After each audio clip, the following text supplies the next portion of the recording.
In this topic, we are going to study the rollback command.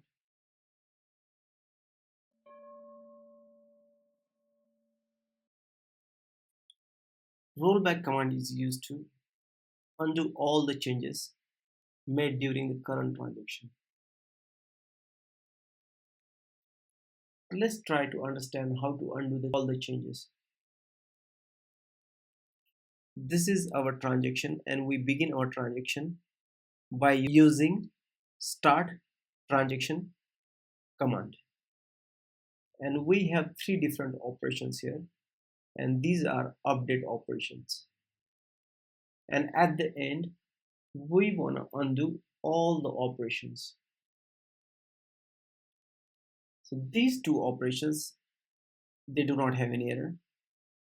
But in this third operation, we introduce an error, spelling mistake, intentionally, to show why we are using rollback. Let's try to understand this complete syntax using example. This is our table. We have three columns: account ID, account name, and balance. When we update first statement, it's telling you to update the balance by subtracting 1000 from account ID 1.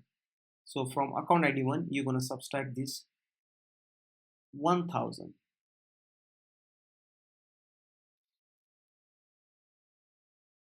After that,